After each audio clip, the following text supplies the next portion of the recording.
والصلاة والسلام على من لا نبي بعده. أعوذ بالله السميع العليم من الشيطان الرجيم. بسم الله الرحمن الرحيم. هو الذي خلقكم من نفس واحدة وجعل منها زوجها ليسكن إليها فلما تغشاها حملت حملا خفيفا فمرت به فلما أثقلت دعوا الله ربهما لئن آتيتنا صالحا لنكونن من الشاكرين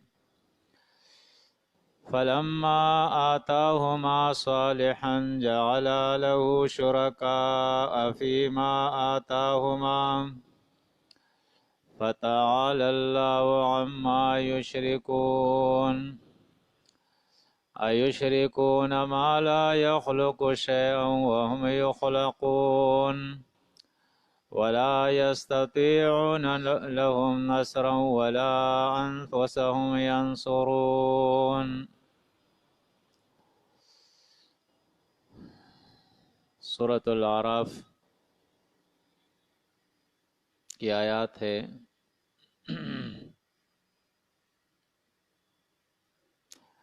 والذی خلقکم من نفس واحدۃ.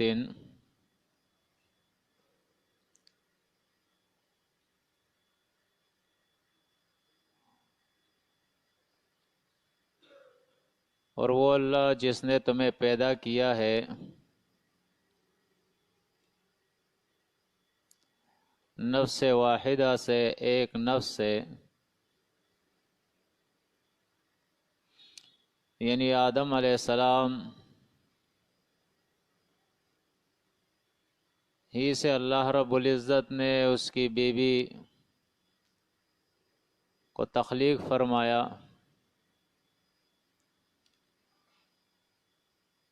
تاکہ وہ اپنی قدرت کی نشانیاں لوگوں کو دکھائے. جیسے عام طور پر آج یہ ذہن بنا ہوا ہے کہ میاں بیوی کے ملاپ سے بچہ پیدا ہوتا ہے، جبکہ اللہ کی صفت ہے اذا اراد لشیء ان یقول له کن فیکون.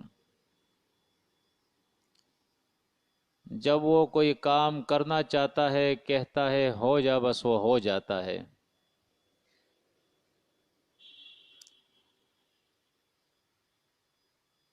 پھر اللہ رب العزت نے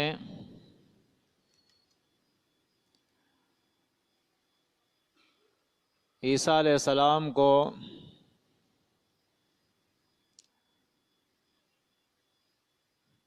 بغیر باپ سے بی بی مریم سے پیدا کیا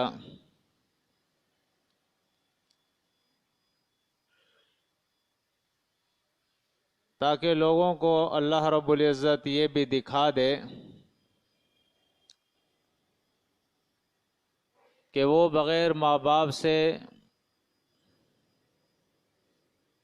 مٹی کے ایک پتلے سے بھی وہ انسان بنا سکتا ہے.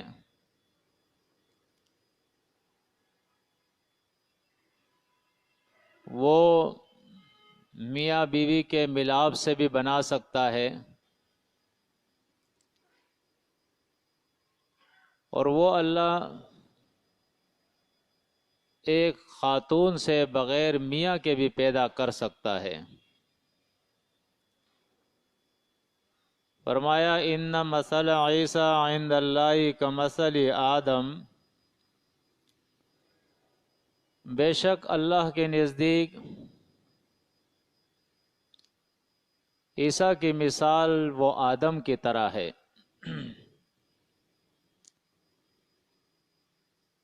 جیسے آدم کی تخلیق کے اندر عام قانون سے ہٹ کے خرق عادت معاملہ تھا، اسی طرح عیسیٰ علیہ السلام کی پیدائش بھی ایک خرق عادت ہے، عام قانون سے ہٹ کر ہے۔ آدم علیہ السلام کو اللہ رب العزت نے جب تخلیق کیا، خلقہ من تراب، تو اللہ رب العزت نے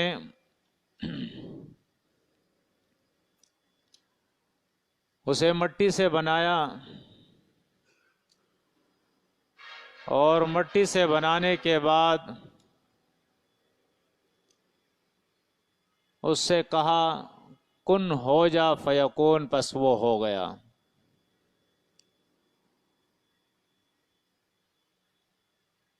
اللہ کے حکم سے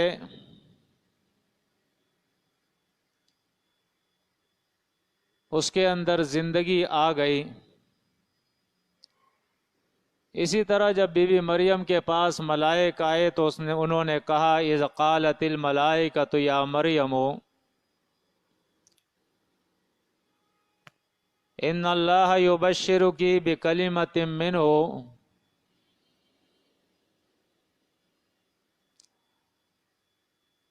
کہ اللہ رب العزت اپنے طرف سے تجھے ایک کلمے کی بشارت دیتا ہے۔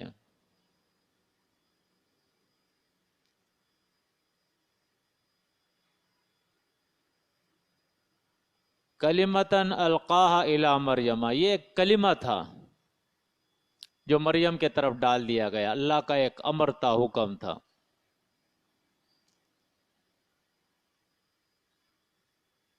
اور اس کی صورت جس طرح سورہ ہجر کے اندر اللہ رب العزت نے آدم علیہ السلام کی تخلیق کے اندر ذکر کیا ہے کہ فَإِذَا سَوَّيْتُهُ وَنَفَخْتُ فِيهِ مِن رُّوحِي فَقَعُوا لَهُ سَاجِدِينَ، جب اس آدم کو میں ٹھیک کر لوں،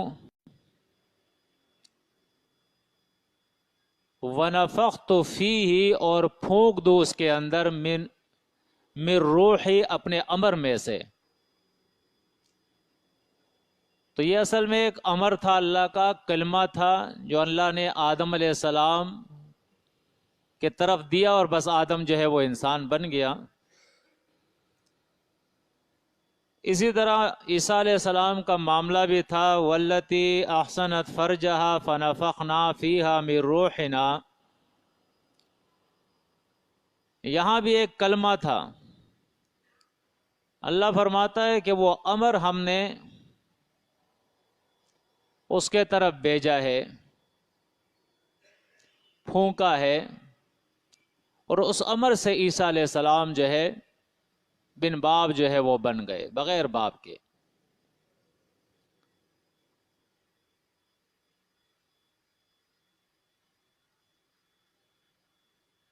اس کی تفصیل پھر اللہ رب العزت نے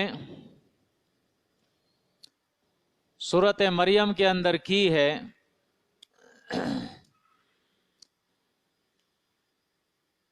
کہ جب عیسیٰ علیہ السلام پیدا ہوتے ہیں اور بی بی مریم کے پاس اللہ کا یہ پیغام روح کی شکل میں جاتا ہے، انما انا رسول ربک لاہب لک غلاما زکیا، وہ پیغام لایا کہ اللہ کا یہ پیغام ہے کہ میں تجھے ایک پاک لڑکا دینے والا ہوں۔ تو اس وقت اس نے خود کہا، قالت انا یکون لی غلام، میرے ہاں لڑکا کیسے ہوگا، ولم یمسسنی بشر، مجھے تو بشر نے چھوا تک نہیں ہے، یعنی میرا تو شوہر نہیں ہے، ولم اکو بغیہ، نہ میں بدکار عورت ہوں، انا یکون لی غلام، تو میرا لڑکا کیسے ہوگا؟ قال، کہا اس ملک نے، کذالک، اسی طرح، قال ربکی، تیرے رب نے یہ فرما دیا ہے، ہوا کہ یہ کام یعنی بغیر شوہر کے تجھے لڑکا دینا، علیہ ہین، میرے لیے آسان ہے، مشکل نہیں ہے۔ اور کیوں یہ کرنا چاہتا ہوں؟ وَلِنَجْعَلَهُ آیَةً لِلنَّاسِ، تاکہ لوگوں کے لیے اس کو اپنے قدرت کی نشانی بناؤں۔ اگرچہ کچھ لوگ اس دور کے اندر ایسے آ گئے ہیں جو کہتے ہیں کہ عیسیٰ علیہ السلام بغیر باپ کے نہیں تھے، یوسف نجار ان کے والد تھے، اور پھر وہ تحریف شدہ اناجیل ان سے وہ حوالے پیش کرتے ہیں کہ ان کے اندر یہ لکھا ہوا ہے۔ لیکن وہ کتاب جو اللہ رب العزت نے اپنے آخری نبی محمد عربی صلی اللہ علیہ وسلم پر نازل فرمائی ہے،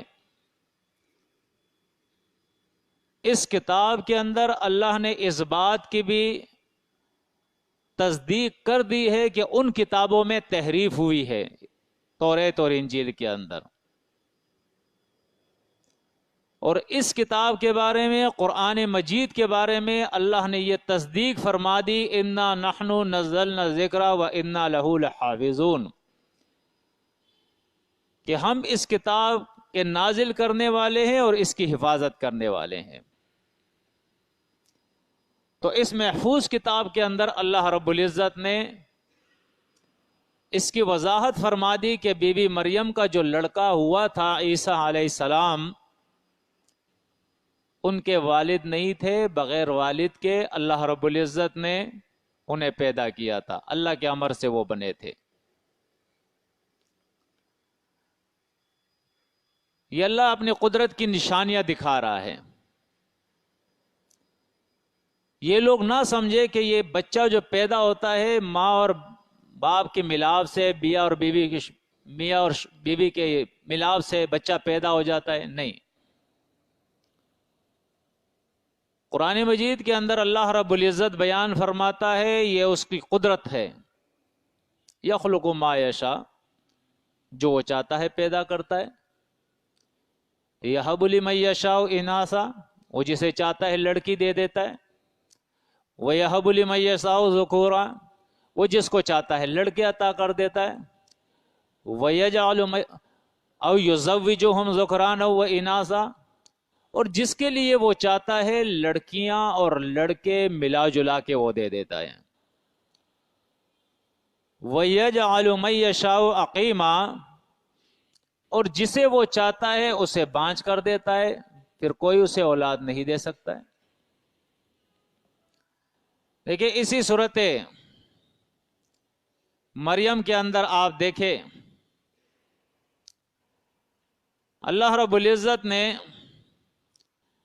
زکریہ علیہ السلام کا ذکر فرمایا ہے، جو اللہ کا سچا ولی، اللہ کا نبی تھا۔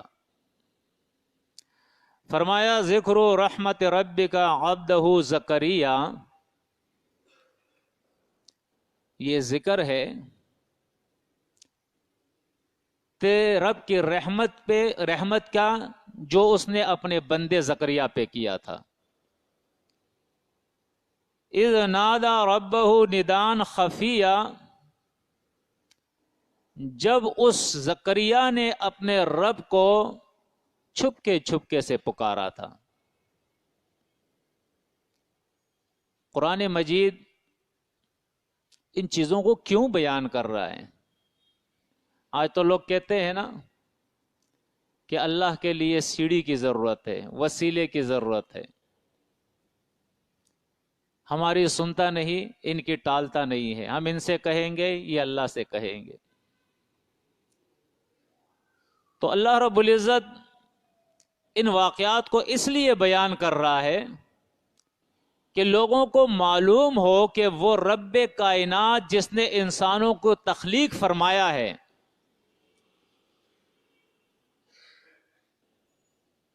وہ انسان کے اتنے قریب ہے کہ اللہ خود فرماتا ہے وَنَحْنُ أَقْرَبُ إِلَيْهِ مِنْ حَبْلِ الْوَرِيدِ. صرف قریب نہیں، اقرب اللہ فرماتا ہے. جو اس کے گردن کی رگ ہے نا، جس پہ اس کی زندگی کا خون دوڑ رہا ہے، اللہ فرماتا ہے اس رگ سے زیادہ میں قریب ہوں اس کے. انہو یعلم خائنۃ العیون وما تخفی الصدور. یہ آنکھیں ہیں نا، آنکھیں، یہ آنکھیں جب خیانت کرتی ہے نا، لوگوں کو معلوم نہیں ہوتا ہے، لیکن اللہ فرماتا ہے اس انسان کی آنکھوں کی خیانت میں جانتا ہوں کہ اس نے آنکھوں میں کیا خیانت کی. خیانت کہتے ہیں نقصان کو. اس نے کیا نقصان کیا ہے، اللہ کی کیا نافرمانی کی ہے. اور جو باتیں اس کا سینہ چھپا رہا ہے اندر، اس کے ان چھپے ہوئے سینے کے رازوں کو بھی اللہ فرماتا ہے میں جانتا ہوں، ان رازوں کو بھی جانتا ہوں. تو انبیاء، ان کا ایمان تو بڑا پکا ایمان تھا.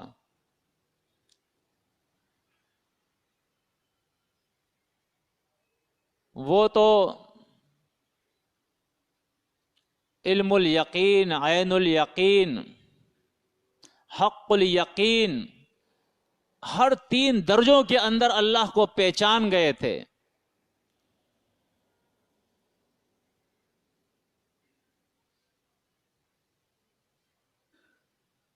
اس لیے جب وہ اپنے رب سے مانگتا ہے زکریہ علیہ السلام، تو اللہ فرماتا ہے نداءً خفیہ، آہستہ آہستہ سے اس نے اپنے رب سے دعا کی. اور کیا کہا؟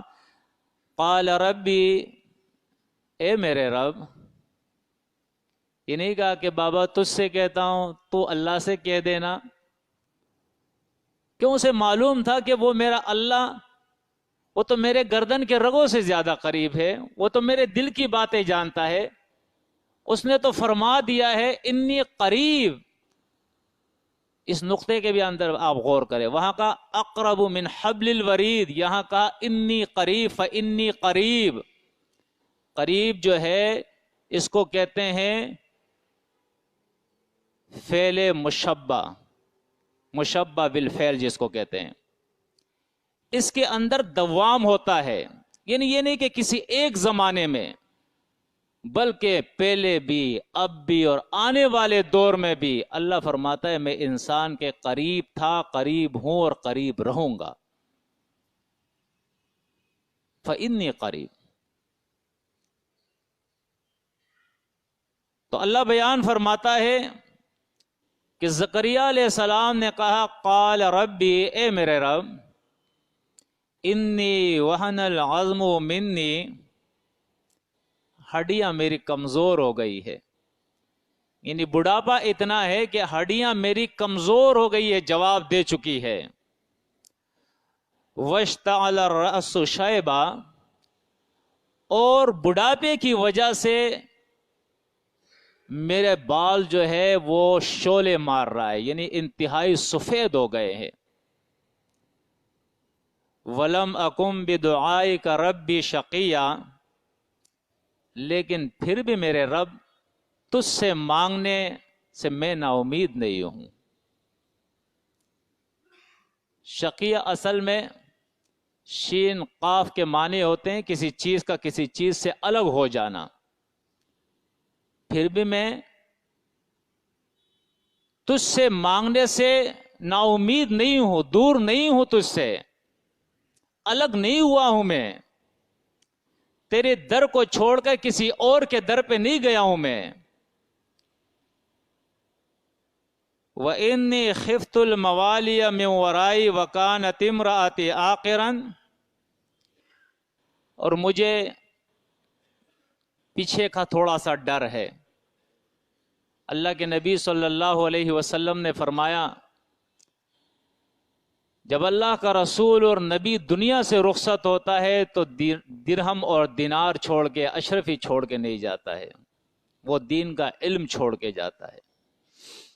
تو زکریا علیہ السلام کو بھی یہ خوف تھا، یہ اندیشہ تھا کہ میرے بعد اس دین کا کیا ہوگا، اس لیے کہ نبی کے ہوتے ہوئے لوگ حق نہیں مانتے ہیں، بہت کم لوگ ہوتے ہیں جو ایمان لے آتے ہیں۔ تو جب نبی دنیا سے جائے گا تو پھر کیا حال ہوگا؟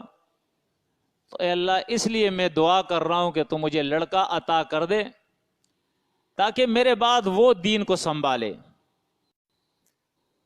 لیکن بیوی میری بانجھ ہے، میں بڑھاپے کے انتہا کو پہنچا ہوں اور بیوی میری بانجھ ہے۔